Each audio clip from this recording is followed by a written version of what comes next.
All right. We at, we at paper 67 now. The planetary rebellion. Um it's about to get live. Like, man, just use your imagination. Picture this. And I know I caught it as far as I can tell. And I pretty much stated like I do this because the problems of the world need answers. And I just want to say, if this ain't it, like if this ain't what happened, if this ain't what we dealing with, you gonna have to tell me what is. If this ain't it, I'm gonna start from the beginning. Excuse me. The problems associated with human existence on Urantia are impossible of understanding without a knowledge of certain great epochs of the past, notably the occurrence and consequences of the planetary rebellion. Although this upheaval did not seriously interfere with the progress of organic evolution, it did markedly modify the course of social evolution and of spiritual development. The entire superphysical history of the planet was profoundly influenced by this devastating calamity.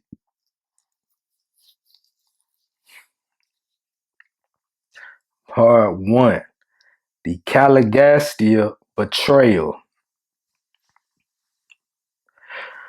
For 300,000 years, Caligastia had been in charge of Urantia when Satan, Lucifer's assistant, made one of his periodic inspection calls.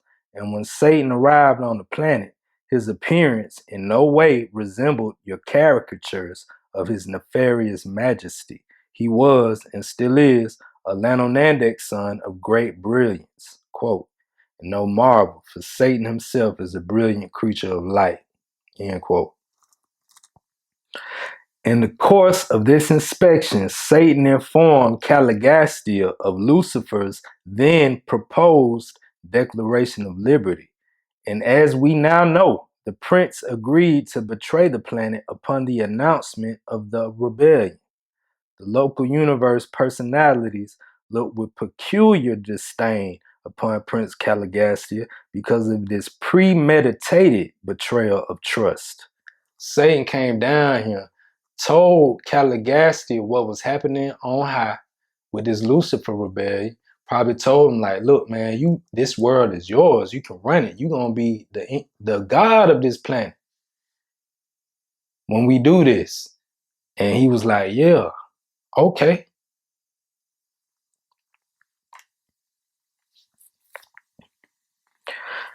The Creator Son voiced this contempt when he said, quote, "You are like your leader, Lucifer, and you have sinfully perpetuated his iniquity. He was a falsifier from the beginning of his self-exaltation because he abode not in the truth." End quote. In all the administrative work of a local universe, no high trust is deemed more sacred than that reposed in a planetary prince who assumes responsibility for the welfare and guidance of the evolving mortals on a newly inhabited world, and of all forms of evil. None are more destructive of personality status than betrayal of trust and disloyalty to one's confiding friends. In committing this deliberate sin, Caligastia so completely distorted his personality that his mind has never since been able fully to regain its equilibrium. Yo, there are many ways of looking at sin, but from the universe philosophic viewpoint, sin is the attitude of a personality who is knowingly resisting cosmic reality. Error might be regarded as a misconception or distortion of reality. Evil is a partial realization of or maladjustment to universe realities. But sin is a purposeful resistance to divine reality, a conscious choosing to oppose spiritual progress, while iniquity consists in an open and persistent defiance of recognized reality and signifies such a degree of personality disintegration as to border on cosmic insanity. It's a lot, but they saying something right there. They really saying something. Error suggests lack of intellectual keenness, evil, deficiency of wisdom, sin, abject spiritual poverty, but iniquity is indicative of vanishing personality control. Iniquity, like that's habitual sin. That's you just out your mind on a sinning tip. You going all out. And when sin has so many times been chosen and so often been repeated, it may become habitual. Habitual sinners can easily become iniquitous, become wholehearted rebels against the universe and all of its divine realities. While all manner of sins may be forgiven, we doubt whether the established iniquitor would ever sincerely experience sorrow for his misdeeds and accept forgiveness for his sins.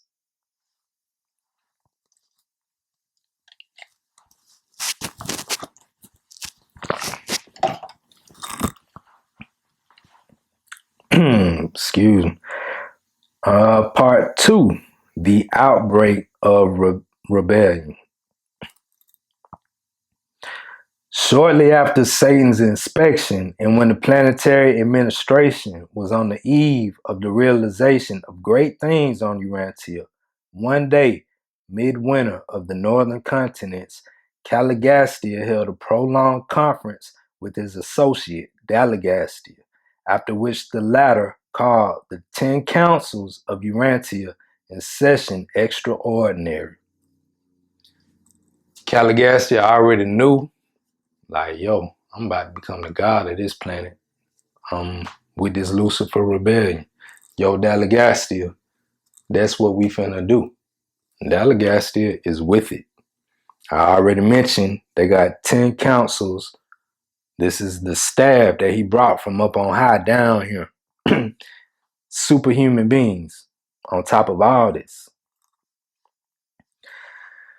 So he brought them together in a session, the 10 councils. Now, this assembly was opened with the statement that Prince Caligastia was about to proclaim himself absolute sovereign of Urantia and demanded that all administrative groups abdicate by resigning all of their functions and powers into the hands of Caligastia as a trustee, pending the reorganization of the planetary government and the subsequent redistribution of these offices of administrative authority. So Caligastia and Caligastia called the 10 councils together, the Council of 100, and said, "Some we doing something else. I know all that thing we've been doing for 300,000 years, we doing something else now." The presentation of this astounding demand was followed by the masterly appeal of Van, chairman of the Supreme Council of Coordination. This distinguished administrator and able jurist branded the proposed course of Caligastia as an act bordering on planetary rebellion and appealed to his conferees to abstain from all participation until an appeal could be taken to Lucifer, the system sovereign of Satania, and he won the support of the entire staff. So Van, who I mentioned, who was the head of that 10th council, who were really like the final say-so of all the councils, was like, hold up. They tripping. For real, for real. So the war started on this planet already. And so he wanted to appeal. He sent a message to Jerusalem where Lucifer is the head. But check this. And it was in reply to this amazing message that the noble Van made his memorable address of 7 hours length. Nah, did I skip some? I did skip some, my bad. So, like I said, he sent a message to Jerusalem. Uh, Accordingly, appeal was taken to Jerusalem, and forthwith came back the orders designating Caligastia as supreme sovereign on Urantia and commanding absolute and unquestioning allegiance to his mandate. They had no idea about this about this Lucifer rebellion that was taking place. So when Caligastia, the prince of this world, said, nah, I'm finna be God of this planet, Van was like, no, you tripping, and sent a message back to Jerusalem, not knowing that Lucifer had started this rebellion. And Lucifer and his minions pretty much sent a message back saying, yeah, Caligastia is the god of y'all's planet. Crazy, bro. 200,000 years ago. And it was in reply to this amazing message. Like, he was astounded. He can't believe what he's hearing. Van made his memorable address of 7 hours length, in which he formally drew his indictment of Caligastia, and Lucifer as standing in contempt of the sovereignty of the universe of Nebadon. And he appealed to the Most Highs of Urantia for support and confirmation. Meantime, the system circuits had been severed. Urantia was isolated. That's very heavy, bro. 200,000 years ago, all this interplanetary communication we could receive from different spheres and realms was cut off. That's why we've been quarantined, because the prince did what he did. And they had to cut off the communication. They had to quarantine this planet. And they did so by cutting off our interplanetary communication.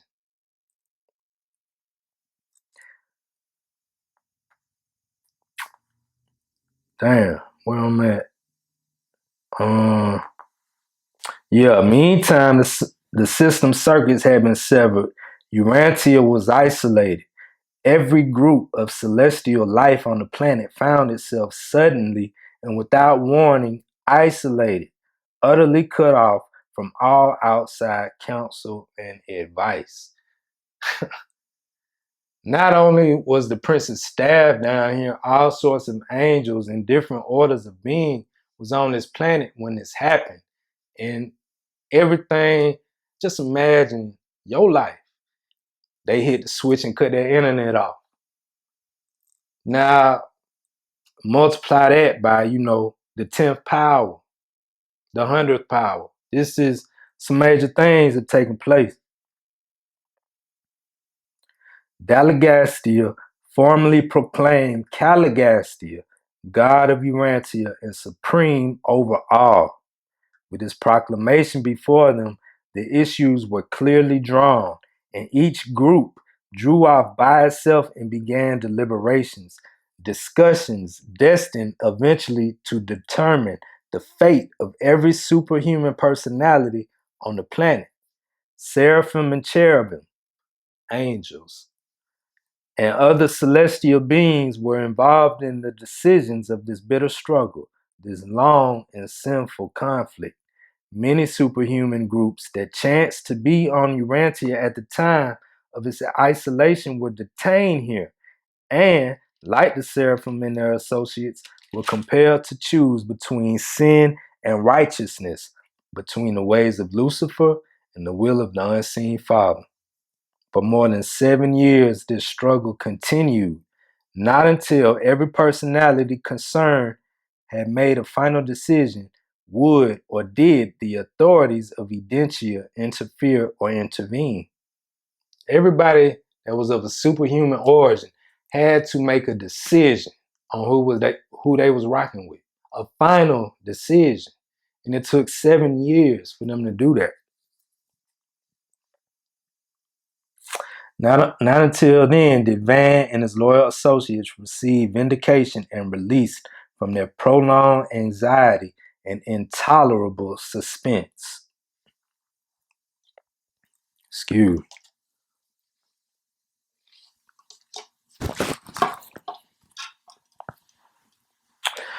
Let's see how much I'm gonna read. This is part 3, the 7 crucial years. All right.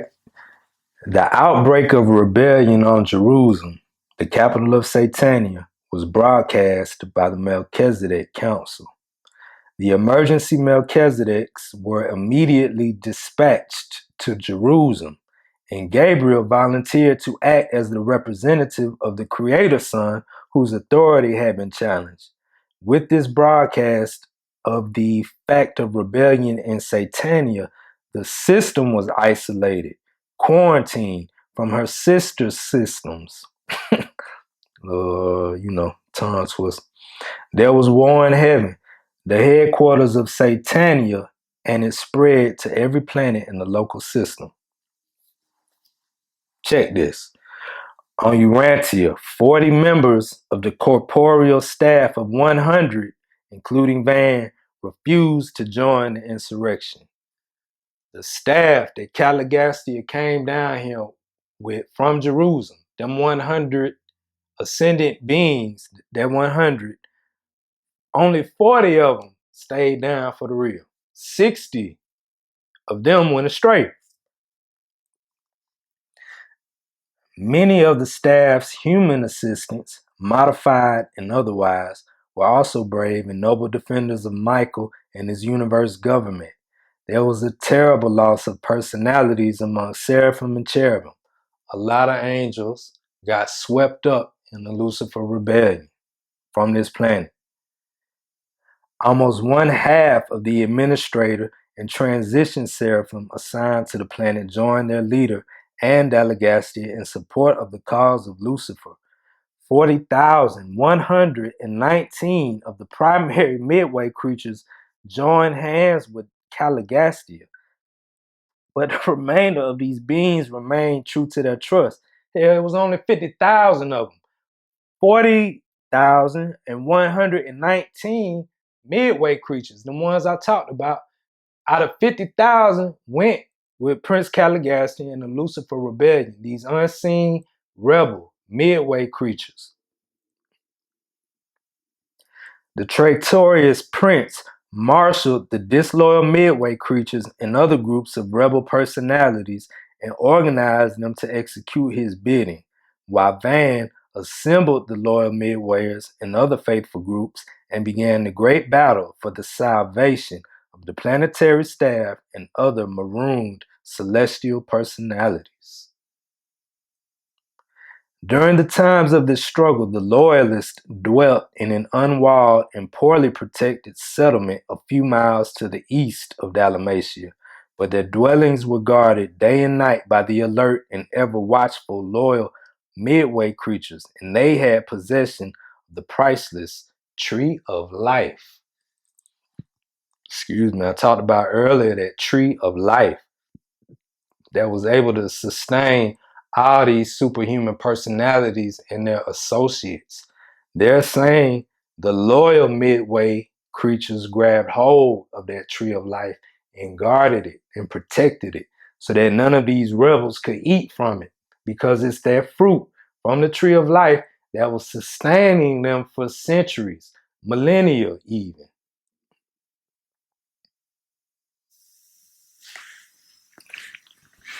Upon the outbreak of rebellion, loyal cherubim and seraphim, with the aid of 3 faithful midwayers, assumed the custody of the Tree of Life and permitted only the 40 loyalists of the staff and their associated modified mortals to partake of the fruit and leaves of this energy plant. There were 56 of these modified Andonite associates of the staff. 16 of the Andonite attendants of the disloyal staff refusing to go into rebellion with their masters. So basically, 56 humans from Earth, the ones that offer their plasma, excuse me, they stayed and they had access to the tree of life as well. Throughout the 7 crucial years of the Caligastia rebellion, Van was wholly devoted to the work of ministry to his loyal army of men, midwayers, and angels. This is what a leader made of. Check it.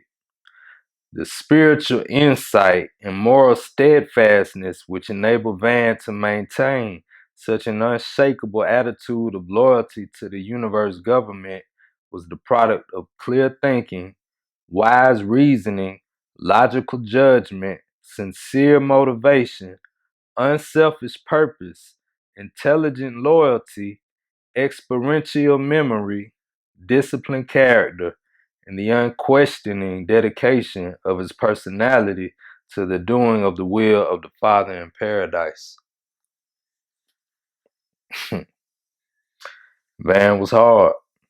He was real. Stayed down. This 7 years of waiting was a time of heart searching and soul discipline. Such crises in the affairs of the universe demonstrate the tremendous influence of mind as a factor in spiritual choosing. Education, training, and experience are factors in most of the vital decisions of all evolutionary moral creatures.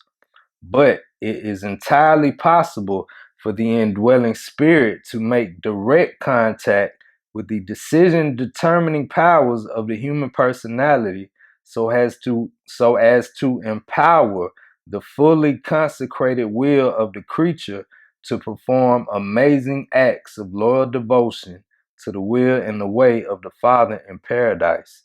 And this is just what occurred in the experience of Amadon, the modified human associate of Van. Amadon is the outstanding human hero of the Lucifer Rebellion. This male descendant of Andon Infanta was one of the 100 who contributed life plasm to the prince's staff, and ever since that event, he had been attached to Van as his associate and human assistant. Amadon elected to stand with his chief throughout the long and trying struggle, and it was an inspiring sight to behold this child of the evolutionary races standing unmoved by the sophistries of Caligastia while throughout the 7 year struggle, he and his loyal associates resisted with unyielding fortitude all of the deceptive teachings of the brilliant Caligastia. Caligastia, with the maximum of intelligence and a vast experience in universe affairs, went astray, embraced sin.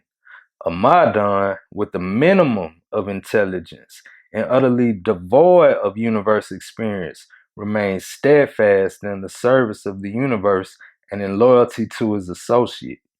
Van utilized both mind and spirit in a magnificent and effective combination of intellectual determination and spiritual insight, thereby achieving an experiential level of personality realization of the highest attainable order.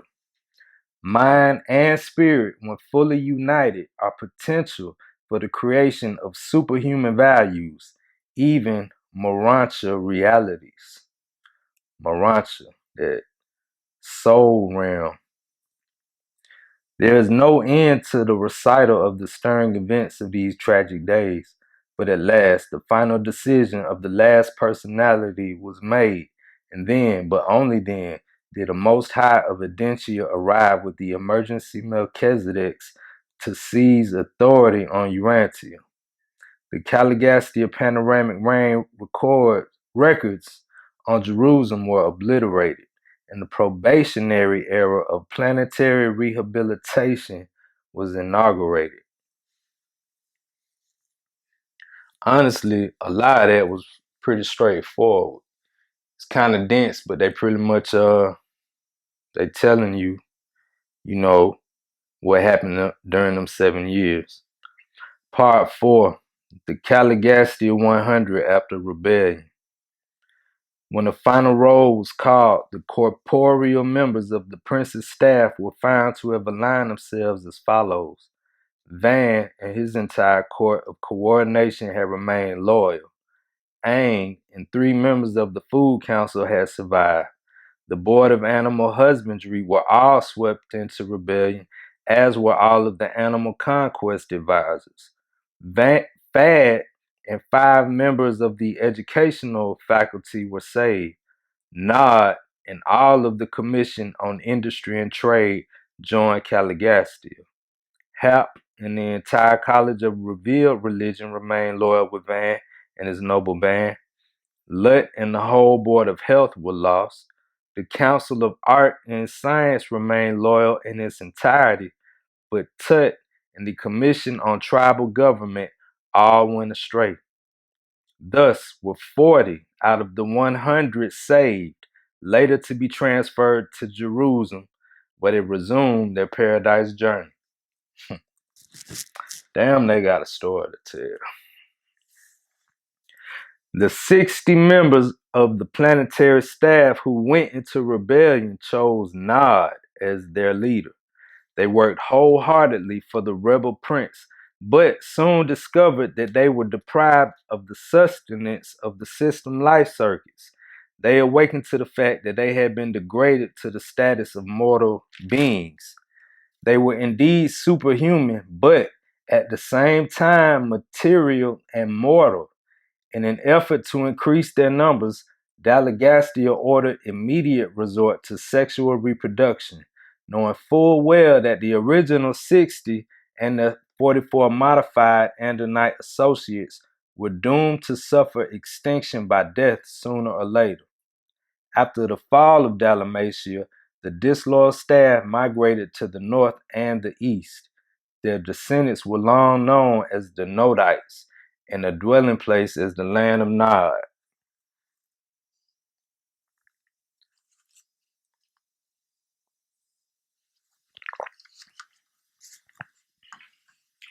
The presence of these extraordinary supermen and superwomen, stranded by rebellion and presently mating with the sons and daughters of Earth, easily gave origin to those traditional stories of the gods coming down to mate with mortals, and thus originated the 1,001 legends of a mythical nature, but founded on the facts of the post-rebellion days, which later found a place in the folk tales and traditions of the various peoples whose ancestors had participated in these contacts with the Nodites and their descendants.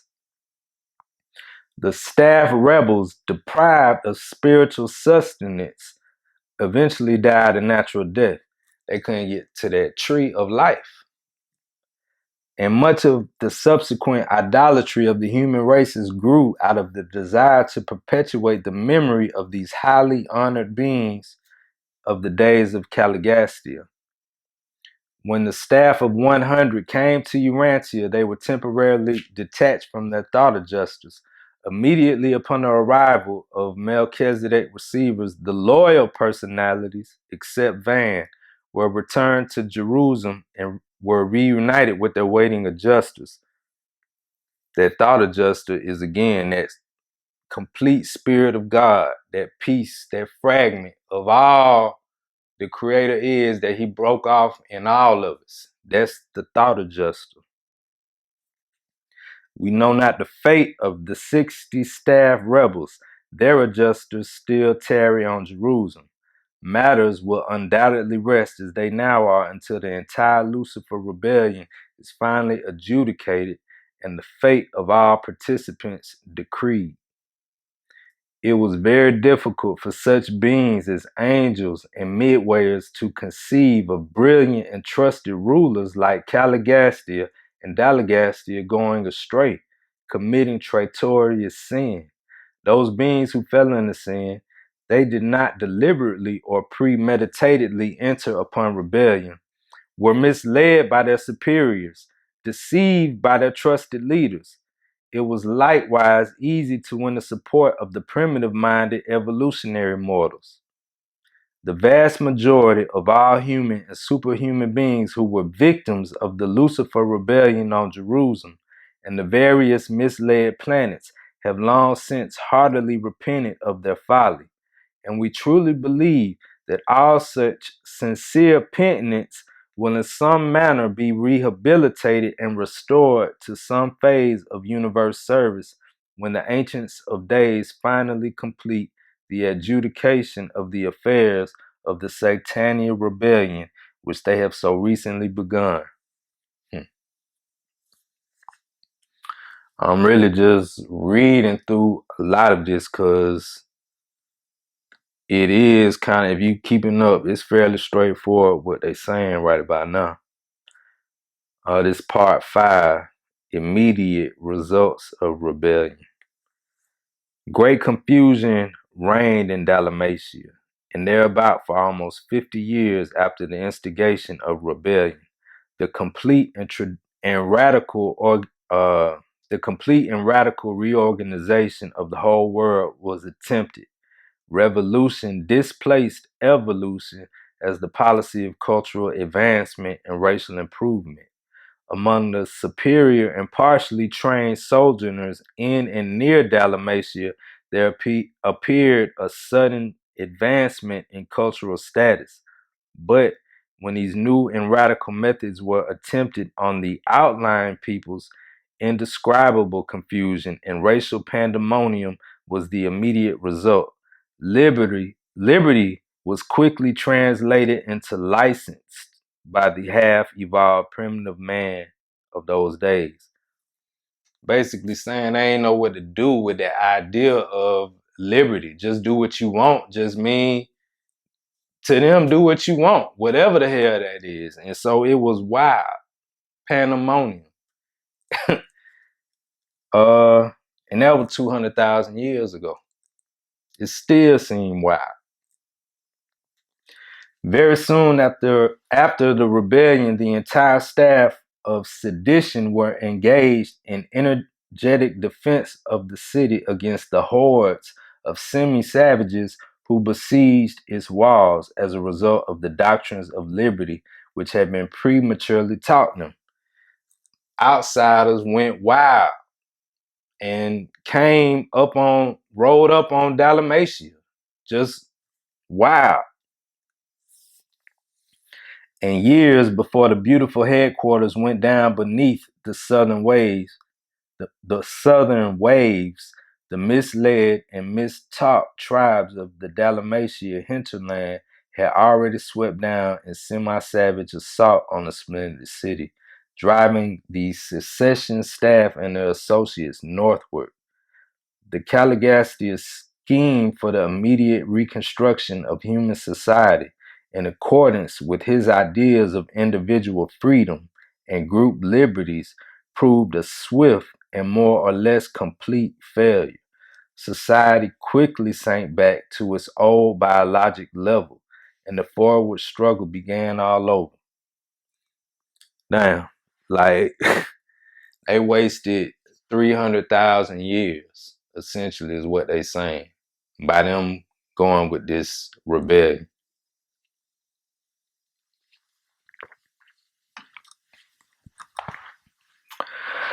162 years after the rebellion, a tidal wave swept up over Dalmatia, and the planetary headquarters sank beneath the waters of the sea, and this land did not again emerge until almost every vestige of the noble culture of those splendid ages had been obliterated. Part 6, Van, the Steadfast. They just giving props to Van for staying down throughout most of this. And I'm going to read a little bit though. The followers of Van early withdrew to the highlands of West India, where they were exempt from attacks by the confused races of the lowlands, and from which place of retirement they planned for the rehabilitation of the world. Before the arrival of the Melchizedek receivers, Melchizedek. I've mentioned that order of being several times throughout the series already. And just in short, man, they function in like an emergency capacity in the spiritual realm. I mean, just think of emergencies and the people you want to show up. This is who doesn't in the spiritual realm. Before the arrival of the Melchizedek receivers, Van placed the administration of human affairs in the hands of 10 commissions of 4 each, groups identical with those of the prince's regime. Remember, only 40 of them 100 people that came down with Prince Caligastia from a whole nother planet, only 40 of them stayed true out of the 100. And so they had to reorganize, essentially, is what they're getting at. The reorganization. They had to start from scratch. And they also, again, they mentioned Amadon as well. And pretty much him and Van stayed here for the most part until Adam and Eve arrived. And that was a long time. And they were the counterbalance to these rebel groups that were still here as well. I'm gonna skip a lot, but I'm gonna say Van and Amadon remained on Earth until shortly after the arrival of Adam and Eve.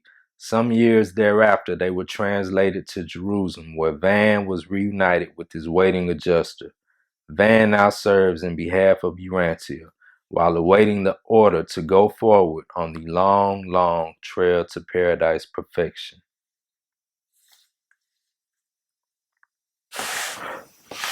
It's part 7. I'm gonna read a lot of part 7. It's interesting. Listen. Remote repercussions of sin. The personal consequences of the creature's willful and persistent rejection of light are both inevitable and individual and are of concern only to deity and to that personal creature.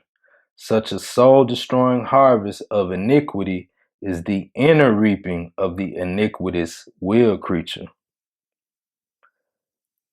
They're saying, like, internally, sin only is between you and God, and internally, you're going to have to deal with that. But not so with the external repercussions of sin. The impersonal consequences of embraced sin are both inevitable and collective, being of concern to every creature functioning within the effect range of such events. By 50,000 years after the collapse of the planetary administration, earthly affairs were so disorganized and retarded that the human race had gained very little over the general evolutionary status existing at the time of Caligastia's arrival 350,000 years previously. In certain respects, progress had been made. In other directions, much ground had been lost. Sin is never purely local in its effects. The administrative sectors of the universes are organismal. The plight of one personality must, to a certain extent, be shared by all. Sin, being an attitude of the person toward reality, is destined to exhibit its inherent negativistic harvest upon any and all related levels of universe values. But the full consequences of erroneous thinking, evil doing, or sinful planning are experienced only on the level of actual performance. The transgression of universal law may be fatal in the physical realm without seriously involving the mind or impairing the spiritual experience. Sin is fraught with fatal consequences to personality survival only when it is the attitude of the whole being, when it stands for the choosing of the mind and the willing of the soul. Evil and sin visit their consequences in material and social realms and may sometimes even retard spiritual progress on certain levels of universal reality. But never does the sin of any being rob another of the realization of the divine right of personality survival. Eternal survival can be jeopardized only by the decisions of the mind and the choice of the soul of the individual himself. Ultimately, can't nobody keep you out of paradise. It's solely based on your choices.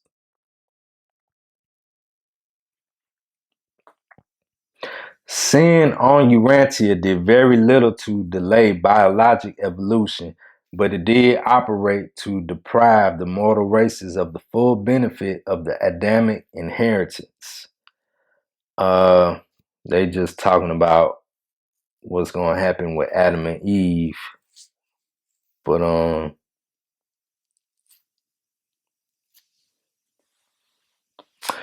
I'll skip down a little bit. Caligastia rebelled. Adam and Eve did default, but no mortal subsequently born on Urantia has suffered in his personal spiritual experience because of these blunders. Every mortal born on Urantia since Caligastia's rebellion has been in some manner time penalized, but the future welfare of such souls has never been in the least eternity jeopardized. It's heavy what they really said. I mean, yeah, you didn't develop, you might not develop spiritually as much as you can on your planet of origin because of what Caligastia did, but that ain't gonna keep you back in the eternal scheme of things. That's real heavy. Um, no person is ever made to suffer vital spiritual deprivation because of the sin of another.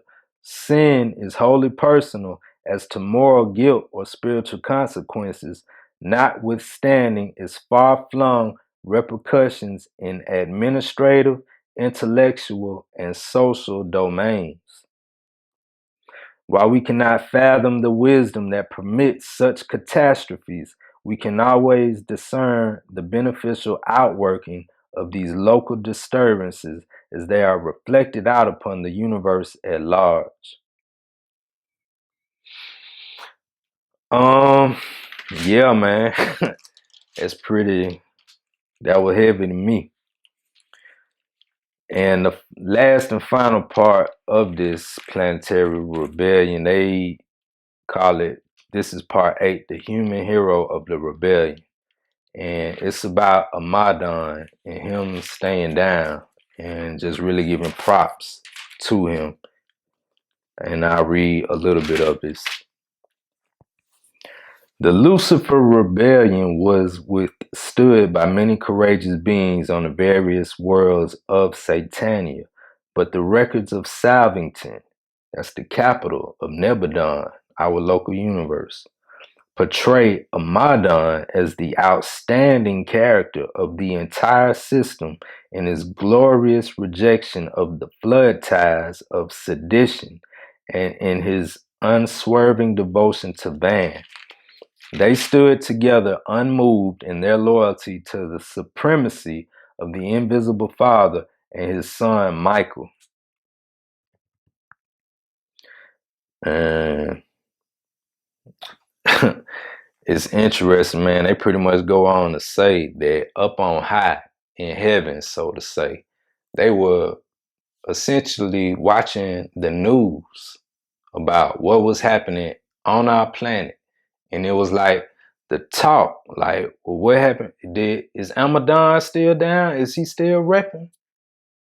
Like, it's crazy, man. Just gonna close this out. Um, If the Lucifer rebellion has handicapped the local system and its fallen worlds, if the loss of this sun has and his misled associates has temporarily hampered the progress of the constellation of Norlashadek, then weigh the effect of the far-flung presentation of the inspiring performance of this one child of nature and his determined band of 143 comrades, and standing steadfast for the higher concepts of universe management and administration in the face of such tremendous and adverse pressure exerted by his disloyal superiors. And let me assure you, this has already done more good in the universe of Nebadon and the super universe of Orbanton than can ever be outweighed by the sum total of all the evil and sorrow of the Lucifer rebellion. Yo, I don't really know how this quote ends, but pretty much all things work for the greater good of those who love the Lord. Ultimately, that's what they saying. And even with this rebellion and all this strife, Amadon staying down was more effective than anything else.